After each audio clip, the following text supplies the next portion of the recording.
Good morning. This is my notebook full of ideas.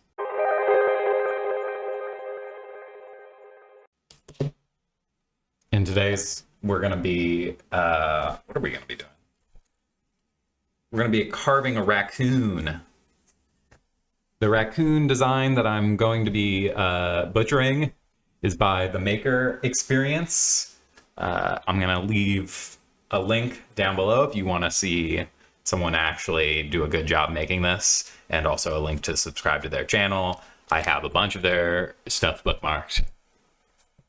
I'm gonna be making stuff from them because I like the sort of like level of complexity and simplicity of their design. So yeah, just to talk through this a little bit, I have done some amount of wood carving in the past. Not a ton of it. I like whittling, just conceptually. Want to get better at whittling. I stumbled across this like wood carver. I think they went by like Would You Mind on Etsy. What was their name? Parn Aniwat, something like that. I probably will put their name up on screen here as I say it. And I find it to be a very like meditative, pleasant experience, and it's nice to have something physical at the end of an artistic process. I've been writing and working on books and videos so much that it's like, I mean, it's not like there isn't something there at the end, but it's nice to have something that you can hold in your hands, you know? And I have just tons and tons of things here in my notebook that I want to eventually carve. Tons of things in this notebook just generally. If you are a young creative person and you ever get concerned about like running out of ideas, I can recommend nothing better than just start writing all of them down. Just write every single one down, and then every once in a while transfer all the good ideas, the ideas that you want to make, into a spot that is like, this is where my ideas, my list of things I want to do one day are. Write it in a way that you'll be able to understand it, 10 years down the line maybe. And also write it in like an actionable way.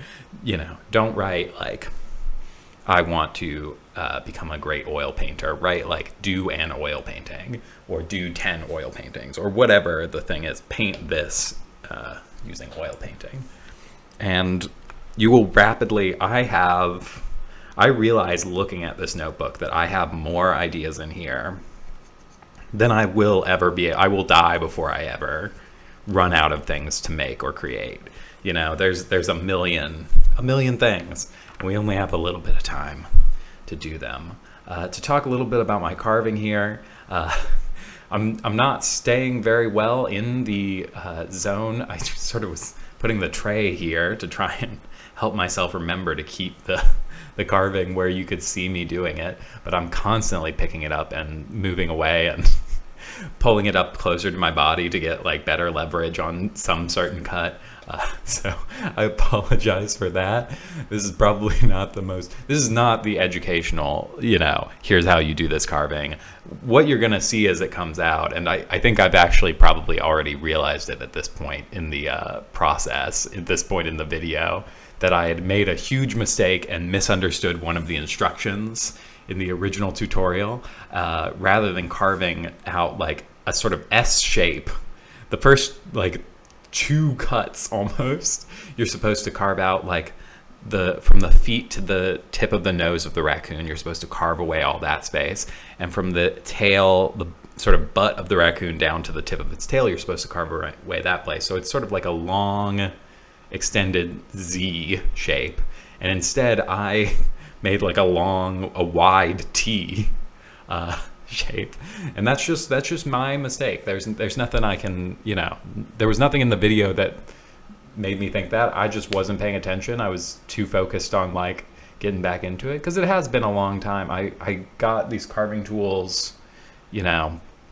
probably 2 years ago. I carved a ton for like 2 or 3 months. But I didn't really get much better at it, didn't make a ton of progress, if I'm being honest.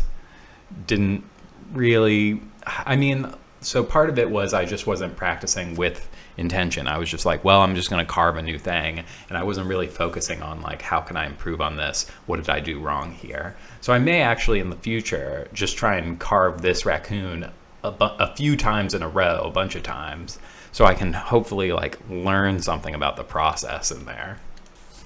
So I can tell you now, I'm recording this voiceover after the fact, obviously. I'm not just carving very fastly and talking very calmly.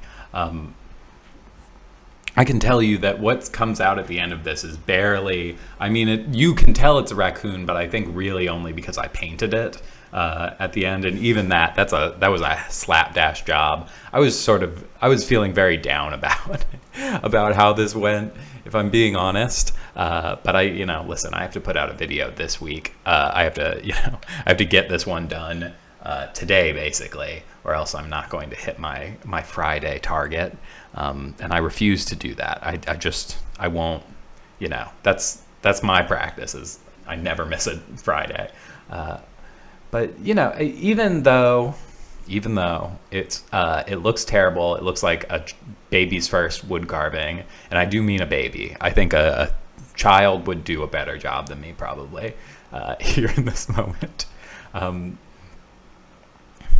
But it's nice sometimes to just do a creative project that's small and doesn't require a ton of like work. It's nice to like kind of remind yourself that you have free will, if that makes sense.